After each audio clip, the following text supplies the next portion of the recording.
You probably noticed I don't feel about that war the way we were told we were supposed to feel about that war, the way we were ordered and instructed by the United States government to feel about that war. You see, I tell you, my mind doesn't work that way. I got this real moron thing I do. It's called thinking. And I'm not a very good American because I like to form my own opinions. I don't just roll over when I'm told to. Sad to say, most Americans just roll over on command. Not me. I have certain rules I live by. My first rule, I don't believe anything the government tells me. Nothing.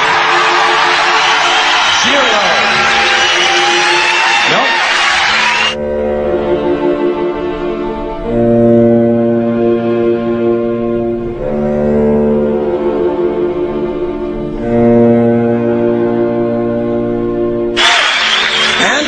Very seriously the media or the press in this country, who in the case of the Persian Gulf War were nothing more than unpaid employees of the Department of Defense, and who most of the time function as kind of an unofficial public relations agency for the United States government.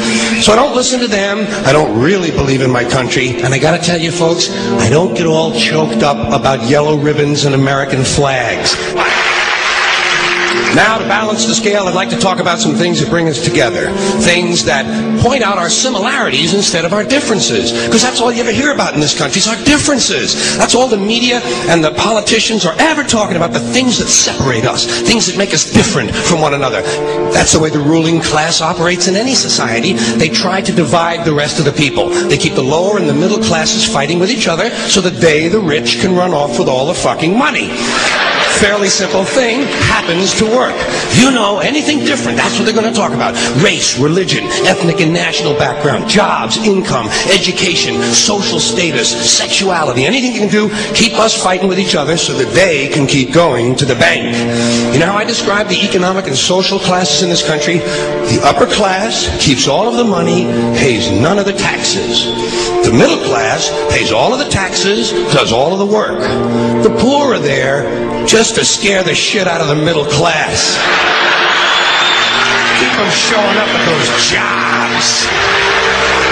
Politicians know that word. They use it on you. Politicians have traditionally hidden behind three things: the flag, the Bible, and children. No child left behind. No child left behind. Oh, really? Well, it wasn't long ago you were talking about giving kids a head start. Head start? Left behind? Someone's losing fucking ground here. But there's a reason. There's a reason.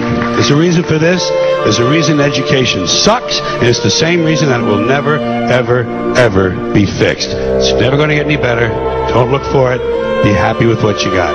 Because the owners of this country don't want that. I'm talking about the real owners now. The big, the wealthy, the real owners, the big wealthy business interests that control things and make all the important decisions. Forget the politicians. They're irrelevant. The politicians are put there to give you the idea that you have freedom of choice. You don't. You have no choice. You have owners. They own you. They own everything. They own all the important land. They own and control the corporations. They've long since bought and paid for the Senate, the Congress, the state houses, the city halls. They got the judges in their back pockets, and they own all the big all the big media companies. So they control just about all of the news and information you get to hear. They got you by the balls. They spend billions of dollars every year lobbying to get what they want. Well, we know what they want. They want more for themselves and less for everybody else. But I'll tell you what they don't want. They don't want a population of citizens capable of critical thinking. They don't want well-informed, well-educated people capable of critical thinking. They're not interested in that. That doesn't help them. That's against their interest. That's right. You know something? They don't want people who are smart enough to sit around the kitchen table and figure out how badly they're getting fucked by a system that threw them overboard 30 fucking years ago. They don't want that. You know what they want? They want obedient workers. Obedient workers, people who are just smart enough to run the machines and do the paperwork, and just dumb enough to passively accept all these increasingly shittier jobs with the lower pay, the longer hours, the reduced benefits, the end of overtime, and the vanishing pension that disappears the minute you go to collect it. And now they're coming for your Social Security money. They want your fucking retirement money. They want it back so they can give it to their criminal friends on Wall Street. And you know something? They'll get it. They'll get it all from you sooner or later, because they own this fucking place. It's a big club, and you ain't in it. You and I are not in the big club.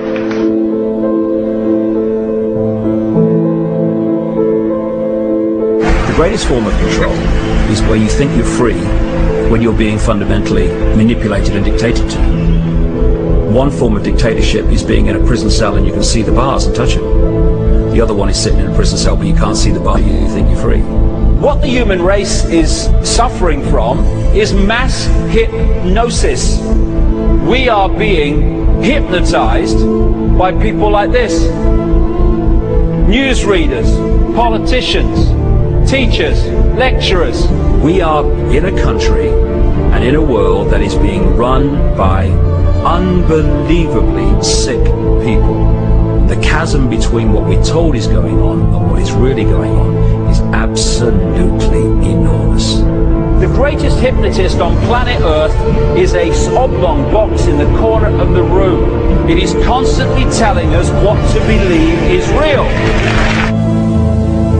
Historically, the control and manipulation of political opinion has been the Freemasons' main weapon in gaining control of countries and states.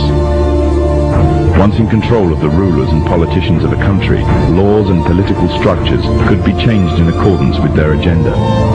However, since restricting the body does not necessarily mean restricting the mind, the Freemason recognizes that their plan for a global government hinges completely on subduing the masses to their agenda, and thus eliminating opposition to their cause.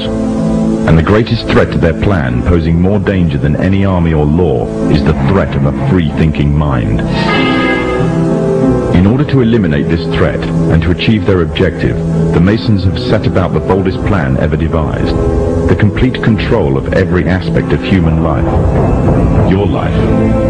And the weapons they are using against you are in your very homes, entertaining you and your children, and gradually indoctrinating you without you even realizing.